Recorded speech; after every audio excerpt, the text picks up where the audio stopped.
Right then, so we've got your two swings on here. Your left hand ones are your before.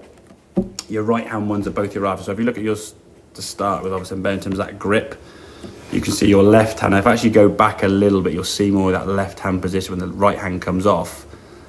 There you go. So your left hand kind of, almost the nails are on top of the grip of your left hand there. Yeah, so your left hand's very much underneath. The thumb now is off to the side of the grip on this side more so. Okay, so it's very much palm facing up.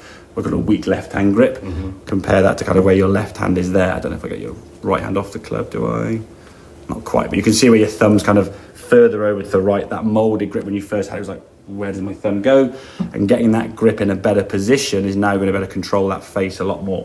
What you did beforehand, when the grip was there, the first few shots were going right, and you went, I know how to fix the ball from going right.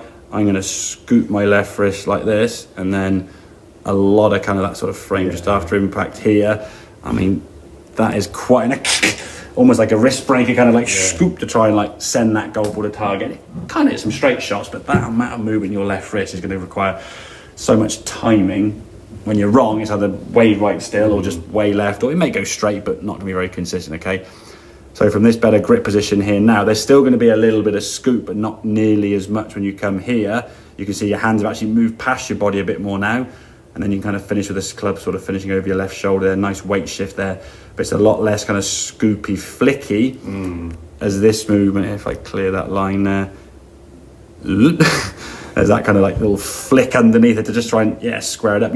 Because of your tennis background, you're very much racket aware. You can kind of think, well, that's going right. I'll just and manipulate it. Manipulation at that speed is going to be very, very inconsistent, obviously, okay?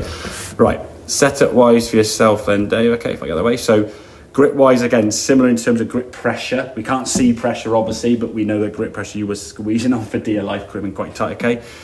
As you swung back, okayed about here, then collapsed it a little bit here, lost a bit of club control.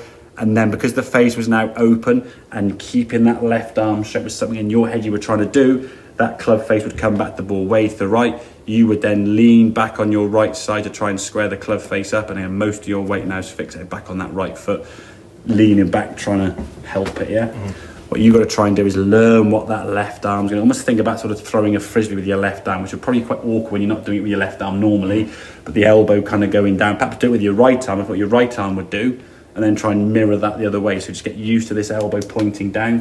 When you swung just your right hand by itself, the ball went dead straight, didn't it? Didn't go very far, because it was a very small thing, but your right arm kind of swung through and was there, and your left arm could go, oh, hold the club there. Then you swung with your left arm by itself, your hand was kind of somewhere up here, like reaching, and your right arm was like, can't keep it up. So you want the elbows to be down, both on the way back. So there, both elbows are kind of level at this point. Your backswing now is not so far, so your backswing is under control it more. As you come through now, we're starting to shift a bit more to that left side. At this point, we want the elbows to be a bit more level. That's a little bit of daylight there now. But look at the weight shift now going more onto your left side. Those two follow-through positions are kind of chalk and cheese, aren't they? Yeah, definitely more movement to that left side, getting that body moving in the right direction. And in some ways, there's a lot less on your lower back. You do this now, your knees and your lower back are supporting all that weight falling back here at the speed you're swinging it. It's going to bloody hurt after a while if you're not careful. Your lower back's going to get quite tight. Still young and physically fit now, but later on in life, well, when you get older and stuff, it will be a lot more. And your back's not going to enjoy that. If you start playing more golf, for me, it's about building a swing that's number one, healthy. I mean, from a health that your wrist doing that's not going to really want to do that very often. You're going to have some pains there. I got guys I give lessons to actually. They take tabs before they play golf in case they get pain. I'm like, well, that can't be the right way to do it. Sure, we know that's wrong. So we can make the swing healthier, both repeatable and consistent. Okay, you could do that. It's not a consistent movement, flicking it that much. You could square the club face up, but it's relying on too many wrongs making a right. When it's good, brilliant. When it's not, it's like, oh God, where's it going to go? And on a range, after multiple shots over and over and over again, the ball's going straight. But on the golf course, you've got on the golf course, uneven lies, different clubs, 5 minutes between each shot. Where's the ball going to go? All over the place. Okay, so summarise then from yours then, Ben. Left hand grip, much better position. 2 knuckles, your left hand, thumb off to the side there. Going to move your body better now, and again you can square the club face up. Case in point, the shots you were getting, you would just aim a little bit left to target to allow for any left to right. From yours then point of view, and Dave, looser in that grip pressure. okay?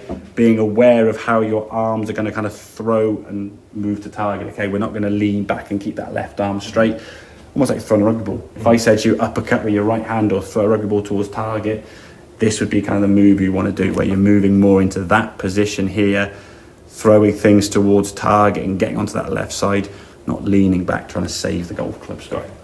Make sense? Yep. Excellent, good stuff.